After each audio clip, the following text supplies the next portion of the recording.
Assalamualaikum warahmatullahi wabarakatuh. Salam sejahtera buat kita semua. Semoga kita semua dalam keadaan sehat jasmani dan rohani, tidak kekurangan satu apapun. Amin ya robbal alamin. Bab 446-450. Lu Wen menggelengkan kepalanya, dia juga tidak bisa menyembuhkan adik perempuannya. Ye Chong tidak tahu apakah harus tertawa atau menangis. Dia berkata pada dirinya sendiri bahwa Lu Ling benar-benar gadis liar pemarah. Lu Wen tidak ada hubungannya dengan dia, jadi dia dan Xiao Qi pulang dulu. Kemudian Lu Ling membawa Ye Chong, dan keduanya datang ke gudang perusahaan Lu Ling Yuxi bersama. Gudang penuh dengan batu giok yang berharga, jadi keamanannya sangat ketat. Mereka sampai di ruangan terakhir dan terbesar, dan ada dua satpam di depan pintu. Ketika mereka melihat Lu Ling, mereka langsung memberi hormat dan menyapanya. Lu Ling sedikit mengangguk kepada mereka, dan kedua satpam itu segera membuka pintu gudang, mengundang Lu Ling dan Ye Chong untuk masuk. Keduanya memasuki ruangan. Ye Chong menemukan bahwa di lantai ruangan, ada benda besar yang sangat mencolok, ditutupi dengan kain hujan hitam. Lu Ling terkikik. Ye Chong, jaga dirimu. Saat dia berbicara, Lu Ling menurunkan hujan hitam. Sepotong giok kuno berwarna kuning pucat, seukuran mobil, dipajang di depan Ye Chong. Ye Chong terkejut. Nima ini terlalu besar, seluruh bagian giok benar-benar alami, yang langka di dunia.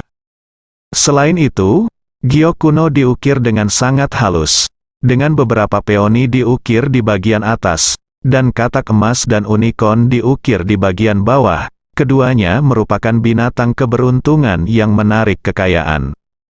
Ini yang terbaik, seru Ye Chong. Ukuran batu giok ini saja sudah cukup mengejutkan dunia. Terlebih lagi, itu telah diukir menjadi karya seni yang begitu indah. Lu Ling berkata, jika ini dilelang, itu pasti harga yang sangat tinggi. Tidak heran Chen Ai Guo mengatakan dia tidak bisa mengangkut batu giok kuno ini dan meminta bantuan Lu Ling. Melihatnya sekarang, memang sangat sulit untuk mengangkut batu giok kuno ini.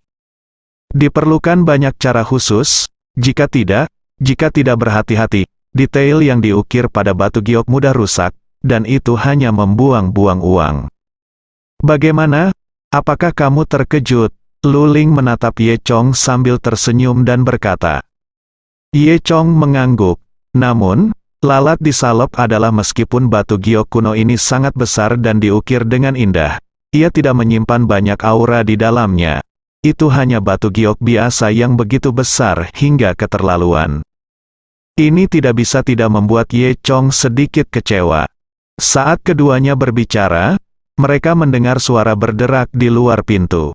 Kemudian, pintu kamar dibanting terbuka, dan dua penjaga keamanan di pintu itu dikirim masuk. Kemudian, sekelompok orang masuk, dua yang pertama, satu tua dan satu muda. Pria tua itu berusia 50-an, dengan rambut beruban, tetapi matanya sangat tajam. Dia tidak tinggi, tetapi tubuhnya sangat kuat, terutama kedua lengannya yang berotot, seperti macan tutul. Yang lainnya adalah seorang pria muda yang agak kurus, mengenakan pakaian bermerek, menatap Lu Ling sambil tersenyum. Ketika Lu Ling melihat orang itu datang, wajahnya menjadi gelap. Cao Lei, apa yang kamu lakukan di sini? Pemuda bernama Cao Lei tersenyum. Bukankah aku sudah mengatakan sebelumnya bahwa jika kamu memberiku sepotong batu giok kuno ini, kita akan hidup dalam damai dan harmoni? Ini sudah berakhir. Aku juga mengatakan bahwa batu giok kuno ini bukan milikku. Itu milik tim arkeologi, dan akan segera dikirim. Bahkan jika itu milikku, aku tidak akan berikan padamu. Kata Lu Ling. Cao Lei berkata dengan seringai di wajahnya, aku suka temperamenmu yang keras. Hari ini aku tidak hanya menginginkan batu giok kunomu, tapi aku juga menginginkanmu. Mulai sekarang, kamu akan mengikutiku untuk memastikan bahwa kamu akan memiliki kemuliaan yang tak ada habisnya dan kekayaan di masa depan. Ye Chong memandang Cao Lei dengan rasa ingin tahu. Jelas dia bukan dari Beijiang. Kalau tidak, dia tidak akan berani berbicara seperti itu kepada wanita tertua dari keluarga Lu. Siapa anak ini? Ye Chong bertanya. Lu Ling menjawab, namanya Cao Lei. Dia berasal dari Luzhu, dikatakan bahwa dia banyak berhubungan dengan keluarga Wu. Keluarga Wu, Ye Chong menunjukkan senyum main-main, rumput. Nak, siapa kamu? Cao Lei menyipitkan matanya dan menatap Ye Chong dengan jijik. Ye Chong berkata, kamu tidak peduli siapa aku.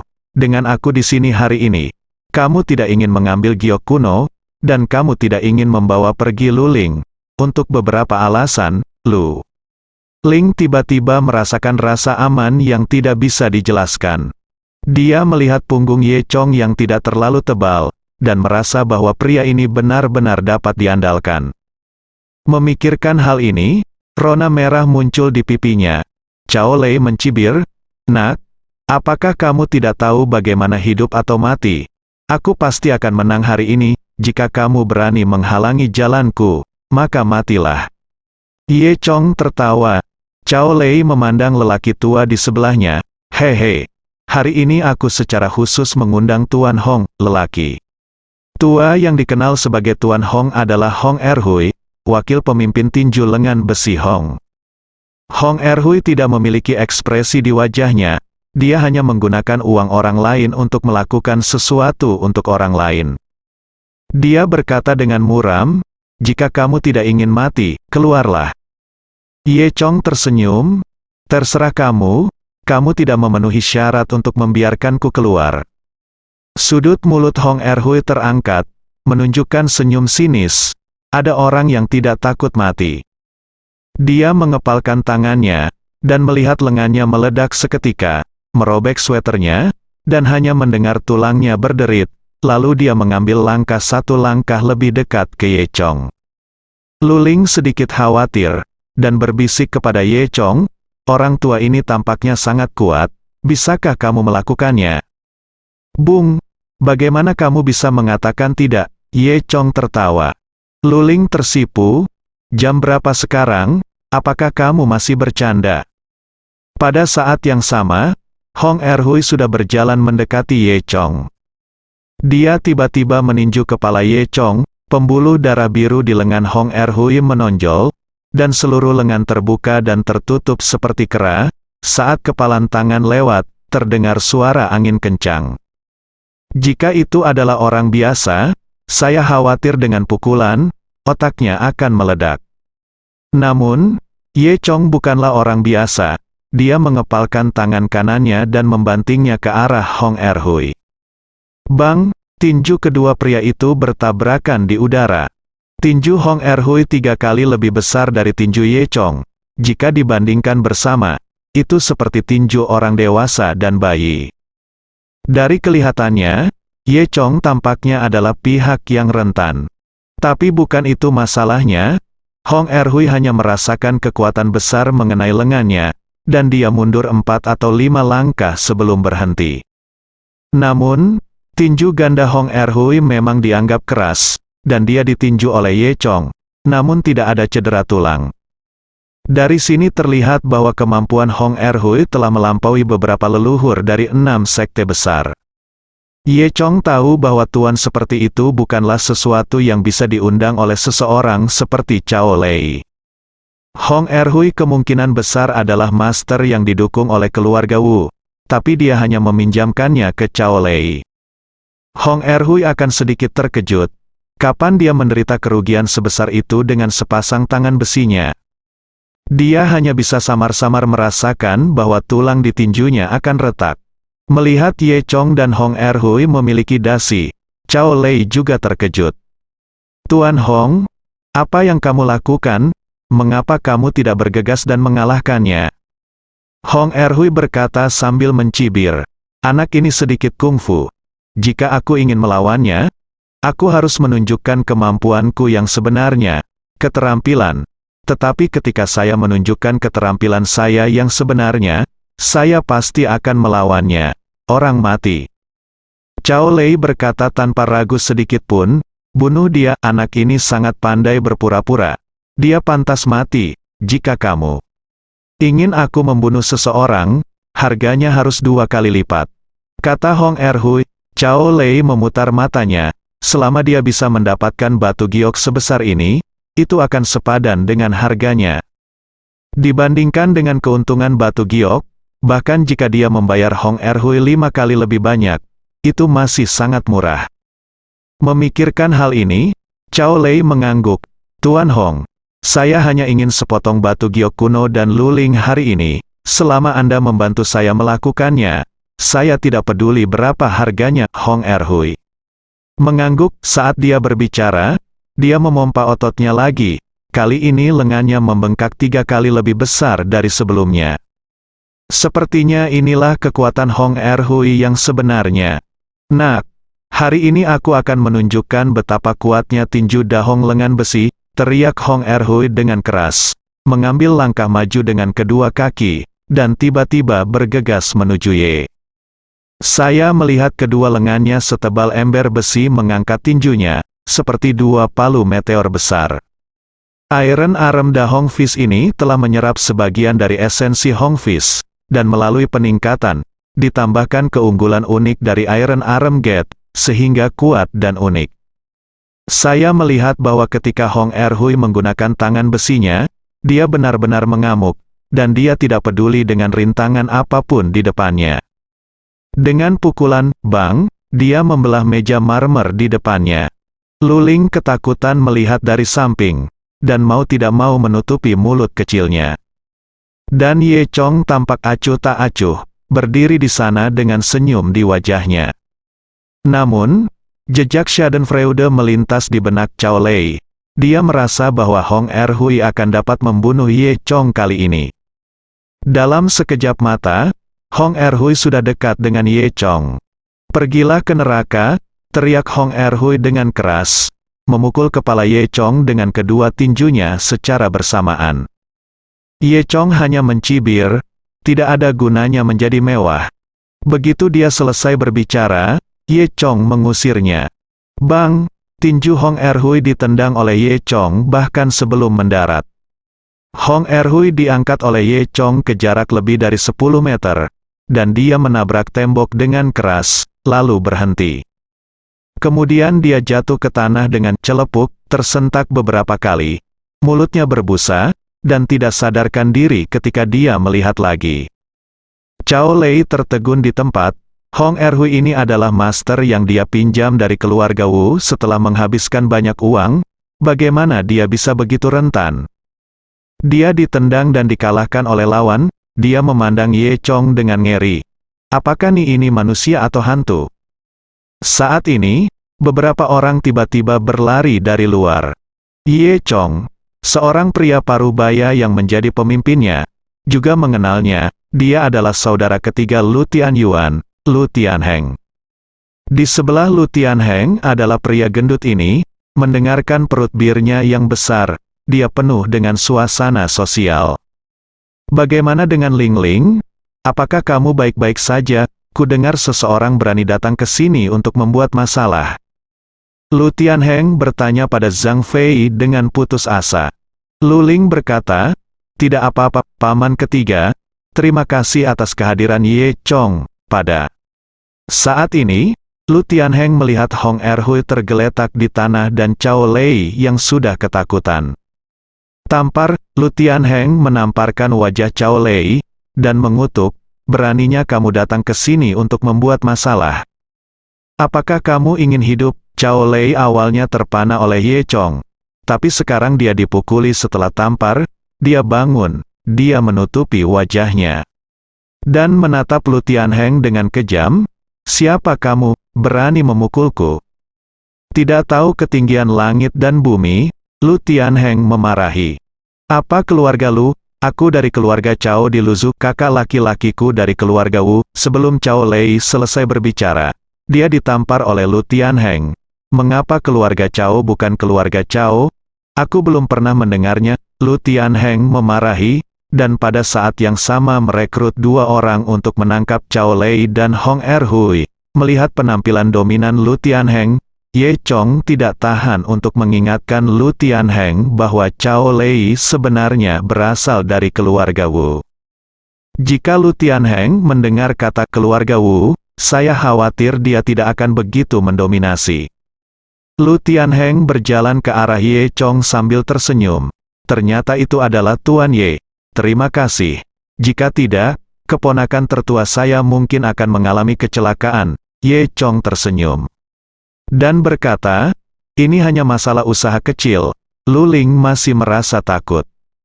Paman ketiga, kamu harus mengirimiku lebih banyak orang. Seorang lelaki tua di bawah Cao Lei saja telah mengalahkan semua pengawalku.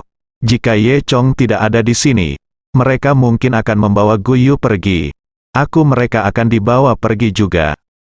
Lu Ling mengeluh. Lu Tianheng tersenyum dan berkata, anakmu, aku sudah memberitahumu bahwa aku tidak akan membiarkanmu berpartisipasi dalam masalah ini. Tetapi kamu tidak boleh mendengarkan. Sekarang kamu telah membawa bayi sebesar itu kembali. Itu bukan milikmu. Dan kamu telah untuk menjaga dari kekhawatiran orang lain setiap hari. Kamu bilang bukankah kamu meminta masalah? Meskipun dia sepertinya mengkritik Lu Ling, kata-katanya menunjukkan cintanya pada Lu Ling di mana-mana. Lu Ling menjulurkan lidahnya dan berkata, Paman ketiga, aku juga berkontribusi pada negara. Jadi kamu bisa mengatur lebih banyak pengawal untukku. Lu Tianheng berkata, pengawal biasa tidak lagi cukup baik. Tidak peduli berapa banyak pengawal yang kamu punya, itu percuma. Lu Ling sedikit terkejut. Lalu apa yang harus aku lakukan? Saat Lu Ling berbicara, dia menatap Ye Chong dengan penuh harap. Dia mengharapkan Ye Chong memberitahunya, aku akan melindungimu. Tanpa diduga, Ye Chong menyingkir, tidak menyadari pikiran Lu Ling.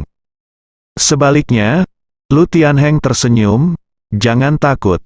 Itu sebabnya saya menemukan Bos Huang hari ini. Dia adalah bos besar dari perusahaan pengawal kita yang terkenal pada saat ini. Pria gendut yang mengikuti Lu Tianheng berjalan sambil tersenyum. Hai, Nona Lu, nama saya Huang Bin. Tuan Lu sudah memberitahu saya tentang situasi di sini. Jangan khawatir, saya sudah memanggil tim pengawal terbaik saya. Lu Tianheng mengangguk, saya menghabiskan banyak uang untuk mengundang Anda ke sini. Jika saya tidak memiliki hubungan yang baik dengan Bos Huang, dia tidak akan mau melakukan tugas kecil seperti Anda. Sambil berbicara, 5 lagi orang masuk. Kelima orang ini semuanya setinggi 1,8 meter, dan mereka adalah pengawal terbaik di mulut Huang Bin. Ye Chong tahu bahwa kultivasi kelima orang ini tidak lebih buruk dari milik Hong Erhui. Huang Bin meminta 5 orang untuk datang dan berdiri berjajar, sengaja mencoba pamer. Bagaimana? Tim pengawalku terlihat cukup bagus, kan? Katanya dengan bangga, ini sangat kuat. Lu Tianheng memuji, Bos Huang, Anda melatih ini. Huang Bin mengangguk, hei, saya dikirim ke pangkalan pelatihan pengawal paling terkenal di dunia. Semua orang menginvestasikan setidaknya beberapa dolar, 10 juta, tapi hadiahnya tidak kecil. Sekarang 5 dari mereka menetapkan misi, 1 orang adalah 1 juta. 1 juta? Bisakah 1 juta di level ini? Ye Chong berseru kaget. Zhang Tiezu dan yang lainnya di bawahnya jauh lebih kuat dari kelima pengawal ini. 5 orang ini bisa mencapai 1 juta. Bukankah pilar besi itu lebih berharga? Meskipun Ye Chong sudah lama merencanakan perusahaan pengawal, dia tidak tahu apa pasar pengawal itu. Sekarang saya diam-diam terkejut ketika mendengarnya. Sepertinya perusahaan pengawal harus dipromosikan dengan cepat. Ini jelas merupakan proyek penghasil uang besar lainnya. Meskipun Ye Chong tidak bermaksud meremehkan orang lain, tetapi kata-kata itu keluar dari mulutnya. Itu memang akan menyebabkan orang salah paham. 5 pengawal super itu langsung tidak senang. Kapten di antara mereka maju selangkah dan berkata kepada Ye Chong, Nak, dari nada bicaramu barusan, kamu sepertinya meremehkan kami. Kapten itu tinggi dan kekar, berdiri di depan Ye Chong seperti gunung. Dia menatap Ye Chong dengan ekspresi mendominasi di wajahnya. Ye Chong mengangkat bahu sambil tersenyum, dan berkata, Jangan salah paham, aku tidak meremehkanmu. Hanya saja kamu benar-benar biasa-biasa saja. Kapten pengawal itu menjadi semakin kesal ketika mendengar ini, dan berkata dengan muram, "Oke, jika ini masalahnya, maka mari kita bersaing, mari kita lihat siapa yang lebih kuat." Karena Ye Chong berani berpura-pura seperti ini, dia tidak keberatan memberi pelajaran pada Ye Chong. Ye Chong tersenyum, "Kamu tidak layak bersaing denganku. Mari kita bicarakan setelah kamu bisa mengalahkan bawahanku." Kapten pengawal itu sangat marah sehingga dia diam-diam melirik Huang Bin. Wajah Huang Bin juga suram. Pengawal terbaik di perusahaannya sebenarnya digambarkan tidak berharga oleh Ye Chong. Yah, anak ini terlalu gila, dia benar-benar harus diberi pelajaran. Memikirkan hal ini, Huang Bin diam-diam menatap kapten pengawal itu. Setelah kapten pengawal menerima jawaban tegas dari Huang Bin, dia mengambil langkah lain menuju Ye Chong. "Nak, tidakkah kamu berani? Bukankah ini gila barusan? Kamu harus membayar untuk apa yang kamu katakan." Ye Chong bisa bertanya tentang bau rokok pada kapten pengawal itu. Dia mundur selangkah dengan jijik dan berkata, "Oke, aku akan meminta seseorang untuk meneleponmu." Kemudian, Ye Chong mengeluarkan ponselnya dan menelepon Zhang Tiezu. "Tai Zu, bawa Chen Yong dan Zhang Dalong. Kalian bertiga datang ke kota, dan aku akan mengirimkan alamat spesifiknya nanti." Ye Chong menutup telepon setelah selesai berbicara. "Hehe, kenapa kamu begitu takut mati sehingga kamu menemukan seseorang untuk menggantikanmu?" Kapten pengawal itu mencibir. Ye Chong mengangkat bahu, terlalu malas untuk berbicara omong kosong dengan kapten pengawal. Lu Tianheng berkata dari samping, "Tuan Ye, Bos Huang, mengapa marah?" "Kalau tidak, biarkan aku melihat." Ye Chong tersenyum dan berkata, "Tidak masalah. Ini hanya diskusi. Untuk melihat bawahanku. Nilai apa yang bisa dicapai oleh beberapa orang ini jika mereka adalah pengawal?" Ini adalah tujuan sebenarnya Ye Chong. Dia ingin mengambil kesempatan ini untuk membiarkan Huang Bin memberikan evaluasi kepada Zhang Tiezu dan yang lainnya, setelah semua Huang Bin adalah seorang profesional. Huang Bin mencibir, "Tuan Ye, kan, pengawal tidak sesederhana yang Anda bayangkan. Saya percaya Ye Chong, bawahannya pasti sangat kuat." Kata Luling, Huang Bin dan kapten pengawal terlihat lebih buruk, dan kebencian terhadap Ye Chong muncul di hati mereka.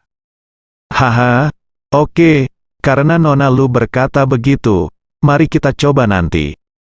Kata Huang Bin menghina. Ye Chong sedikit tersenyum, tetapi tidak mengatakan apa-apa lagi. Zhang Tiezu dan yang lainnya telah menggunakan metode kultivasi Ye Chong selama beberapa bulan, dan sekarang mereka telah melampaui batas orang biasa dan mencapai ketinggian baru. Bahkan para master veteran yang telah mengembangkan energi sejati, Zhang Tiezu dan yang lainnya dapat bertarung selama puluhan putaran. Meskipun Zhang Dalong lebih buruk dari Zhang Tiezu dan yang lainnya, itu tidak sebanding dengan orang biasa ini. Karena manusia biasa berlatih lagi, tanpa melampaui batas, mereka tetaplah manusia biasa. Dalam hal ini, Ye Chong masih sangat percaya diri. Sekitar 20 menit kemudian, sebuah mobil hitam berhenti di pintu gudang. Zhang Tiezu, Chen Yong dan Zhang Dalong keluar dari mobil. "Kakak Tai Zu, menurutmu apa yang dikatakan kepala desa kepada kita?" Chen Yong bertanya. Zhang Tiezu menggelengkan kepalanya dan berkata, "Saya tidak tahu, mungkin kita sedang mencari pertarungan kelompok." Zhang Dalong menjadi tertarik ketika mendengarnya. Wajahnya memerah karena kegembiraan, dan berkata, "Berkelahi itu bagus, saya pandai bertarung, Tuan. Kamu tidak bergerak untuk sementara. Biarkan aku naik dulu." Dengan mengatakan itu, mereka bertiga masuk ke gudang. Luling sudah menyapa, dan setelah mereka bertiga masuk, seorang anggota staf membawa mereka ke kamar Ye Chong. "Kepala desa, kamu di sini, katakan saja. Kamu mencari kami untuk siapa, begitu?" Zhang Dalong masuk, dia bergegas ke Ye Chong dengan tergesa-gesa. Awalnya, kapten pengawal itu sedikit khawatir saat melihat retorika Ye Chong. Dia tidak tahu orang seperti apa yang akan dipanggil Ye Chong. Mungkin dia benar-benar ahli super. Namun, ketika dia melihat Zhang Tiezu bertiga, dia hanya bisa mencibir. Tuan Ye, mengapa Anda membawa 3 petani ke sini? Apakah Anda tim pengawal petani? Beberapa pengawal di belakangnya juga tertawa dan berkata, "Haha, itu benar. Apa yang akan mereka lakukan? Petani itu memukul 3 kali, atau membawa cangkul untuk melindungi orang. Apakah kamu ingin aku mencarikanmu sekop? Karena meskipun ketiga Zhang Tiezu terlihat kuat, mereka jauh dari tubuh kekar kapten pengawal dan yang lainnya. Apalagi mereka semua mengenakan pakaian pedesaan, dengan temperamen bersahaja menghadap ke Laos dan membelakangi langit. Jadi kapten pengawal dan yang lainnya memandang rendah dirinya. Bahkan Lu Tianheng sedikit menghina. Huang Bin tersenyum dan berkata, "Tuan Ye, maaf, bawahan saya tidak pandai berbicara. Tetapi bagaimana Anda menemukan petani di desa? Tidakkah menurut Anda bertani cukup kuat untuk menjadi pengawal? Ini terlalu berlebihan, naif." "Benar? Menurutmu mereka bisa mengalahkanku?" Kapten pengawal itu terus tertawa. Zhang Tiezu tidak senang ketika mendengarnya, dan berkata dengan suara dingin, "Kamu tidak bisa mengalahkannya, mari kita coba ini." "Cukup merajalela, bukankah desamu disebut desa merajalela? Mengapa kamu begitu merajalela?" Kapten pengawal mencibir. Ye Chong juga tidak marah, dia tersenyum dan berkata kepada kapten pengawal, "Karena kamu tidak yakin, ayo bertarung." Zhang Tiezu mendorong Zhang Dalong dan berkata, "Dalong, bukankah kamu ingin menjadi yang pertama satu? Bersihkan mereka dengan keras." Sebelum Zhang Dalong melihat kapten pengawal dan yang lainnya, dia masih mengumpat. Namun, ketika dia melihat sosok kekar kapten pengawal dan yang lainnya, dia tidak bisa menahan perasaan sedikit malu. Lagi pula, Zhang Dalong hanya berlatih dengan Zhang Tiezu dan yang lainnya di desa. Sejauh ini dia belum pernah terlibat dalam pertempuran yang sebenarnya. Oleh karena itu, Zhang Dalong agak khawatir, takut dia tidak cocok dengan orang-orang ini. Dia menelan, berbalik dan berkata kepada Zhang Tiezu, "Guru, atau Anda pergi dulu, saya akan istirahat sebentar. Ketika saya berada di dalam mobil tadi, saya mungkin mengalami mabuk perjalanan, dan kepala saya sedikit pusing." Zhang Tiezu menendang pantat Zhang Dalong, "Kamu benar-benar idiot, kamu telah berlatih tanpa hasil setiap hari. Jika kamu tidak menang hari ini, kamu harus menggandakan jumlah latihan saat kamu mendapatkan kembali." Zhang Dalong ketakutan ketika mendengar ini. Dia buru-buru berkata, tidak, kami pasti akan menang hari ini." Kapten pengawal mencibir, "Hanya kamu tidak layak untuk tembakanku." Lalu, dia menoleh dan berkata kepada pengawal tertipis di bawahnya, "Xiao Hangxi, datang dan bersainglah dengannya." Xiao Hangxi ini bernama Sang Hang, dan dia adalah yang termuda di antara 5, dan tubuhnya juga merupakan tertipis. Tentu saja ini hanya secara relatif, dibandingkan dengan orang biasa. Sosok Sang Hang masih seperti gunung. Melihat kepuasan di wajah Sang Hang, dia mengangguk dan berkata, "Jangan khawatir, Kapten, saya berjanji tidak akan membunuhnya." Kemudian, Sang Hang mengulurkan jarinya ke Zhang Dalong, mencentangnya, dan berkata, "Kemarilah." Zhang Dalong dulunya adalah pengganggu di desa, tidak ada yang berani memprovokasi dia seperti ini. Jadi, dia menjadi marah karena kejahatan di dalam hatinya, meludah ke tanah, dan berkata, "Nak, mari kita lihat siapa yang membunuh siapa hari ini." Zhang Dalong meraung dan bergegas maju, ekspresi Sang Hang berubah. Pembuluh darah di lengannya menonjol, dan dia bergegas menuju Zhang Dalong hampir pada waktu yang bersamaan. Dari segi ukuran tubuh saja, Sang Hang memang jauh lebih kuat dari Zhang Dalong. Saya melihat keduanya bergegas ke arah satu sama lain seperti dua tank. dan kemudian tubuh mereka saling menabrak. Baru saja terdengar ledakan, seolah-olah dua meteorit bertabrakan. Segera setelah itu, Sang Hang yang lebih kuat benar-benar terbang, itu langsung terlempar ke udara selama puluhan meter. "Aduh!" teriaknya dan jatuh ke tanah. Kapten pengawal dan yang lainnya tertegun. Omong kosong ini tidak sesuai dengan hukum objektif. Sang Hang terlihat jauh lebih kuat dari Zhang Dalong, tapi dia terlempar ke udara oleh Zhang Dalong. Bin Huang bahkan mulai meragukan keakuratan hukum Newton. Wajah Lu Tianheng dan Lu Ling juga penuh ketidakpercayaan. Ye Chong, Zhang Tiezu dan yang lainnya tenang, karena mereka tahu kekuatan sejati Zhang Dalong, jadi mereka tidak terkejut. Zhang Dalong sangat bersemangat, dia bahkan tidak menyadari bahwa dia sangat kuat. "Hei, nak, apakah kamu berpura-pura lagi? Ayo datang lagi jika kita memiliki kemampuan," kata Zhang Dalong dengan provokatif. Kapten pengawal memarahi, "Kamu sampah, sungguh memalukan."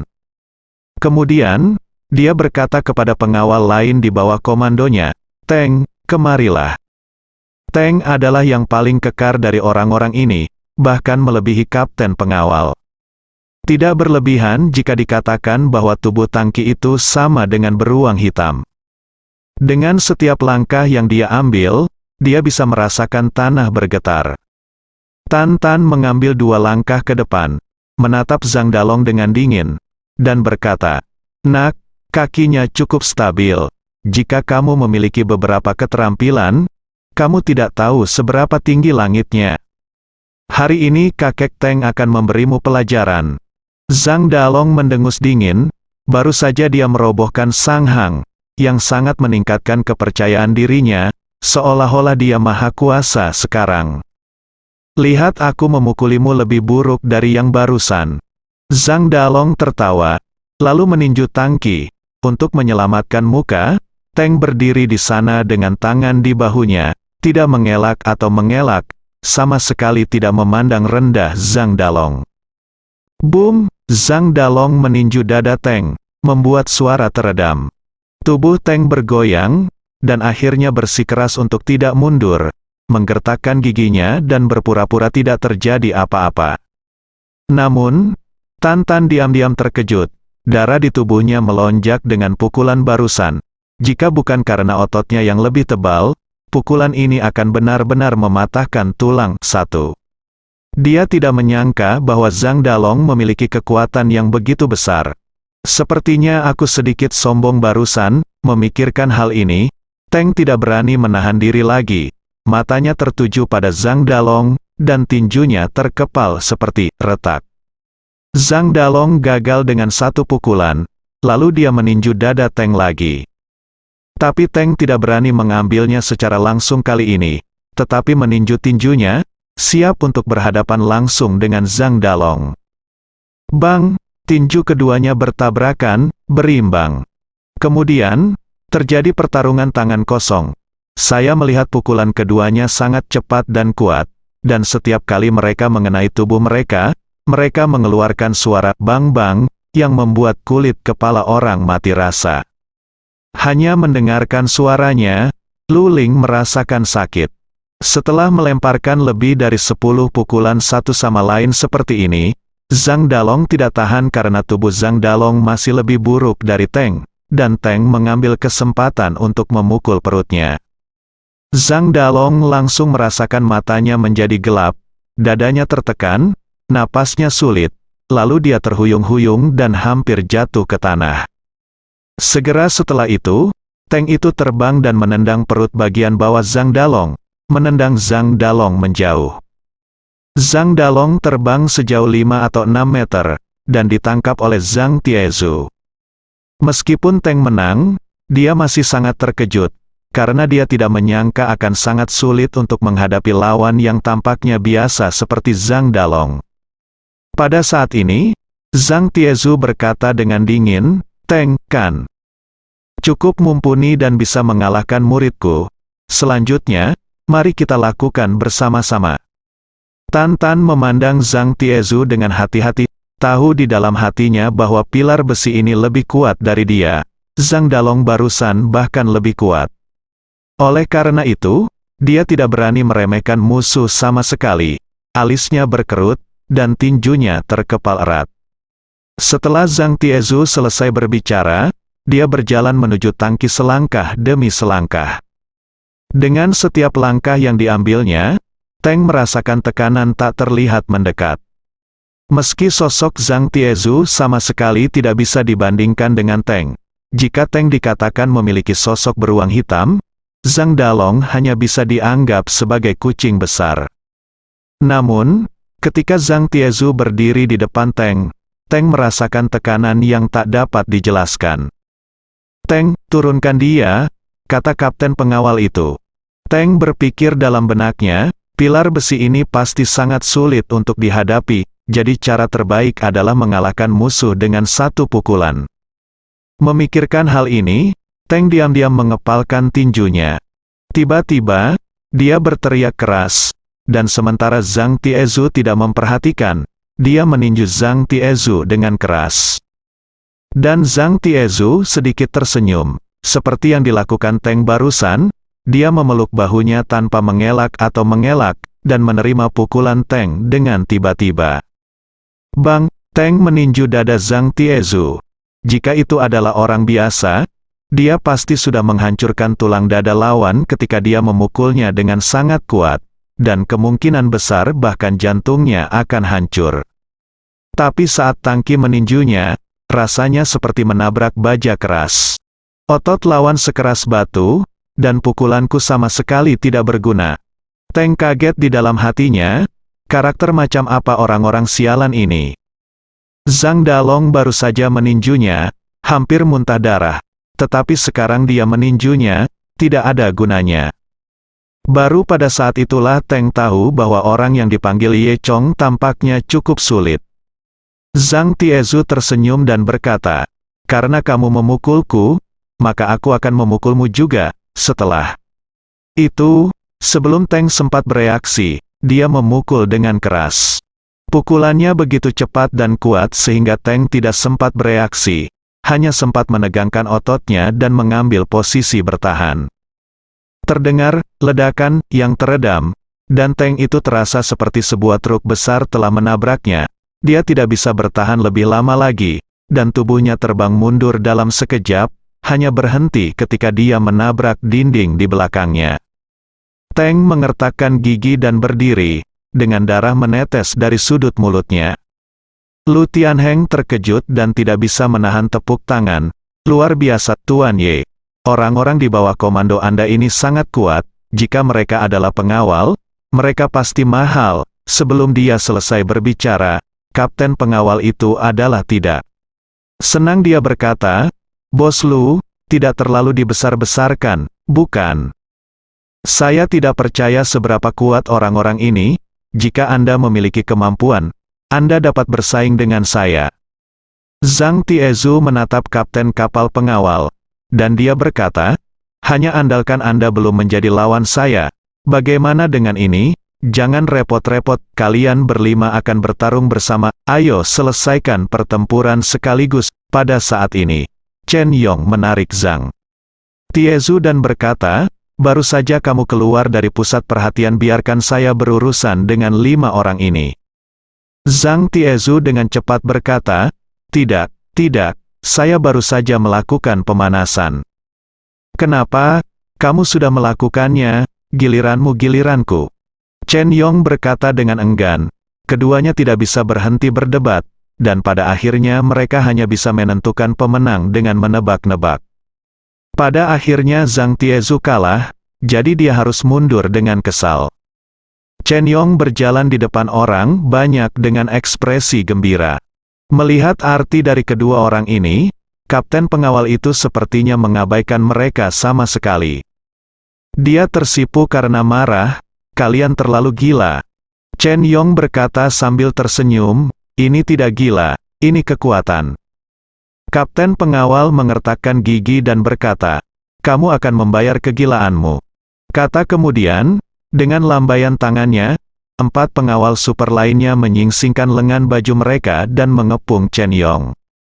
Kapten pengawal mendengus dingin, "Tinju dan kaki tidak memiliki mata. Karena kita bertarung, jika kamu menyakitimu, jangan salahkan kami."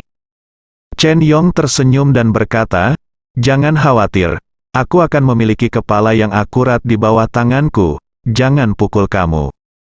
Mendengar ini, beberapa pengawal menjadi lebih marah, dan berteriak pada Chen Yong, ingin naik dan menggigit Chen Yong sampai mati. Chen Yong memasang ekspresi acuh tak acuh, "Ayo, kalian ada di sini. Saudaraku, ayolah, jangan membuat roti kukus hari ini untuk menghemat napas, apapun yang terjadi, kamu harus membunuh orang gila ini." Kapten pengawal berteriak keras, dan kemudian beberapa pengawal lainnya bergegas menuju Chen Yong bersama. Kelima pengawal ini juga pengawal super, dan mereka semua bernilai lebih dari 1 juta. Jadi mereka tentu saja bukan orang biasa. Lu Tianheng yang berdiri di sampingnya sedikit khawatir. Lagi pula, orang-orang ini dibawa oleh Ye Chong. Meskipun orang-orang ini memiliki beberapa keterampilan, mereka sulit dikalahkan dengan 4 tangan. Jika mereka terluka, apakah itu akan membuat kamu tidak bahagia? Tuan Ye, bukankah ini sedikit berisiko? Mengapa Anda tidak membiarkan mereka berhenti? Tanya Lu Tianheng. Ye Chong tersenyum dan menggelengkan kepalanya, "Tidak perlu." Lu Tianheng menelan, dan berhenti berbicara. Bahkan, dia juga ingin melihat seberapa kuat anak buah Ye Chong. Sekarang Ye Chong mengatakan demikian, bahkan jika bawahannya cacat, itu bukan urusannya. Saat ini, 5 pengawal sudah mulai menyerang Chen Yong. 2 dari mereka memimpin, menyerang Chen Yong dengan kedua tinjunya. Di belakang keduanya, tank itu melaju ke depan dengan tubuhnya yang kuat, diikuti di belakang sebagai cangkang manusia. Sang Hang merentangkan kakinya dan menyerang Xia Lu milik Chen Yong. Di posisi terakhir adalah kapten pengawal, yang siap memberikan pukulan fatal terakhir kepada Chen Yong kapan saja. Kerjasama kelima orang ini sempurna, dan jelas telah ditempa berkali-kali. Tapi Chen Yong masih terlihat acuh tak acuh, memandang mereka seolah tidak terjadi apa-apa. Dalam sekejap mata, kedua pengawal yang bergegas ke depan telah tiba di dekat Chen Yong, dan tinju mereka akan mengenai dia. Chen Yong mencibir, hanya mengulurkan satu tangan, dan dengan cepat mengayunkannya ke kiri dan ke kanan. Boom, boom, dia sepertinya telah meninju 2 pengawal dalam sekejap, dan kedua pengawal itu langsung diterbangkan. Di saat yang sama, selongsong manusia dari tank juga mengenai Chen Yong. Chen Yong mengulurkan tangannya yang lain, dan mendorong telapak tangannya ke depan, yang menghentikan tangki dengan tiba-tiba. Kekuatan inersia yang sangat besar dari tangki berhenti tiba-tiba dalam sekejap. Segera setelah itu, tendangan menyapu Xia Lu dari Sang Hang datang, hanya untuk mendengar ledakan yang keras, dan tendangan menyapu menendang betis Chen Yong. Sang Hang hanya merasa bahwa dia telah menendang batu, dan tulang kakinya sepertinya patah, hampir berteriak lagi.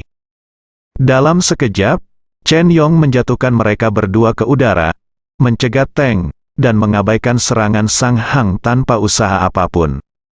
Pada saat ini, pukulan terkuat dari kapten pengawal itu ditinju dari samping telinga tank, dan dibombardir ke arah wajah Chen Yong dengan arah yang sangat rahasia dan aneh.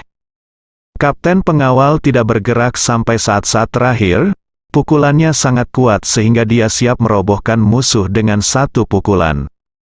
Chen Yong terkekeh, dan meninju keras dengan tangannya yang bebas. Bang, tinju keduanya bertabrakan tepat di samping telinga tank. Telinga tank berdenging karena tumbukan besar, dan matanya tiba-tiba menjadi gelap. Kapten pengawal itu sangat terkejut hingga dia melangkah mundur berulang kali, melihat telapak tangannya lagi. Otot dan tulang di punggung tangannya telah hancur. Chen Yong berteriak pelan, keluar, kemudian, dengan sedikit dorongan tangan ke tangki, tangki didorong dengan terhuyung-huyung. Pada saat ini, tinnitus tank belum hilang, dan dia tidak bisa diam, dan langsung jatuh ke tanah. Dalam 1 menit, Chen Yong telah menjatuhkan kelima pengawal super itu. Huang Bin sangat terkejut hingga dia tidak bisa berbicara, ini terlalu kuat. Lu Tianheng diam-diam mengagumi. Ini hanya bawahan Ye Chong, mereka sudah sangat kuat. Seberapa kuat Ye Chong sendiri, kapten pengawal dan yang lainnya menundukkan kepala karena malu pada saat ini, mereka akhirnya menyadari jarak antara mereka dan pihak lain. Ye Chong tersenyum dan bertanya kepada Huang Bin, "Bos Huang, bagaimana? Keterampilan bawahan saya tidak buruk, tingkat pengawal apa mereka?" "Tuan Ye, saya benar-benar yakin kali ini, keterampilan mereka bisa dianggap sebagai yang terbaik di dunia. Bahkan jika harga yang diminta adalah puluhan juta, seseorang akan mengundangmu," kata Huang Bin sambil tersenyum.